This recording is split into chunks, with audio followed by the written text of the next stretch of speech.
Hello, everyone. My name is Rebecca Lapointe. I am an associate in Bond's Albany office for the Labor and Employment Group, and I am going to discuss the new OSHA walkaround rule.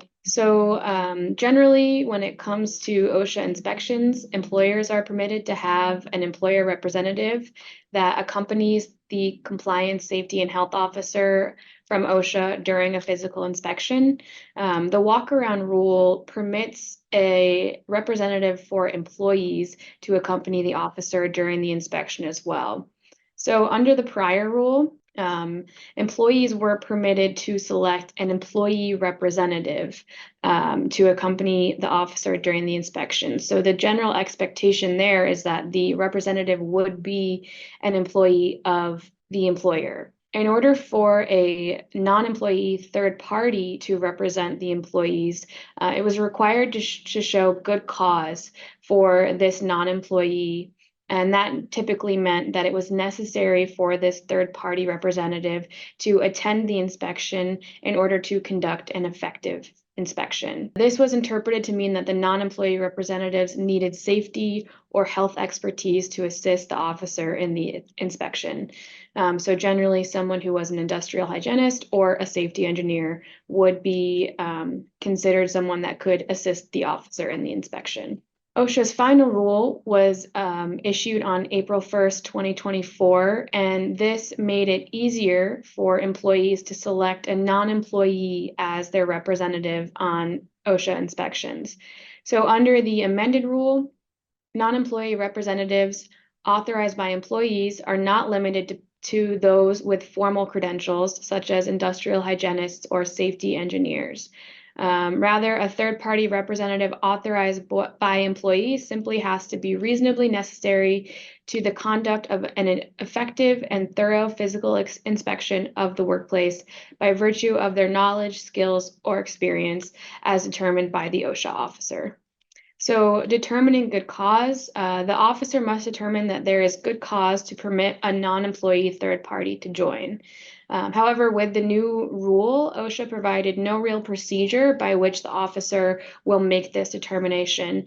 They do reference the factors that have always been listed in the rule, which include relevant knowledge, skills, or experience with hazards or conditions in the workplace, and language or communication skills. So this provides the OSHA officer with a significant amount of discretion.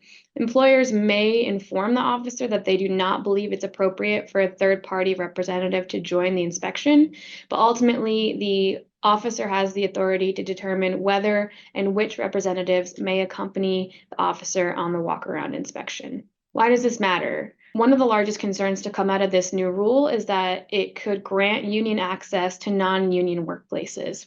So employees in a non-union workplace may designate a union representative as their walk-around representative.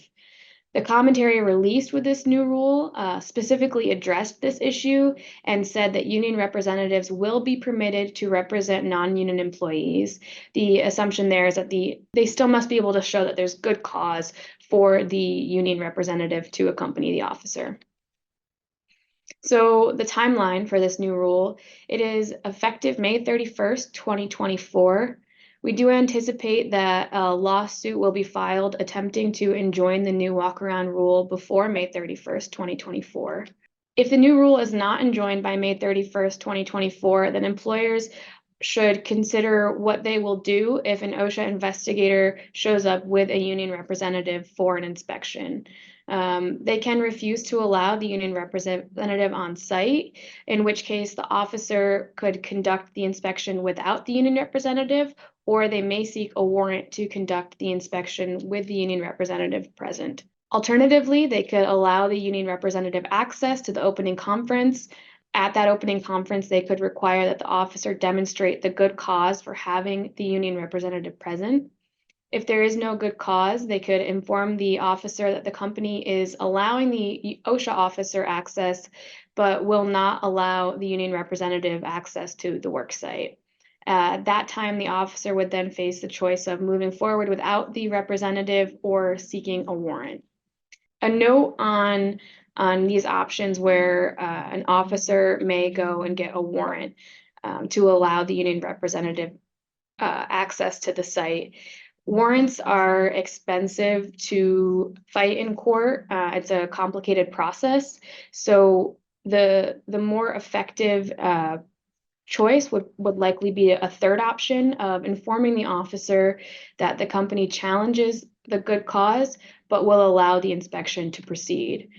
So they can clarify that while the union representative may participate in the walkaround, the company would not allow the union rep to participate in any interviews with supervisory or non-supervisory employees.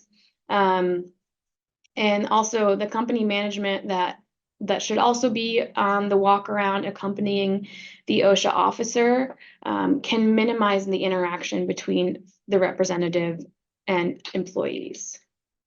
So a few key takeaways: monitor whether the new walkaround rule is enjoined. Bond will be keeping a close eye on this and will release a blog post with any updates.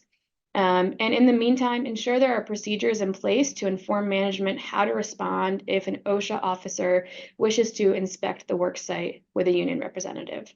Any questions on this new OSHA walkaround rule should reach out to either myself or Mike Billock or any labor and employment bond attorney. Thank you.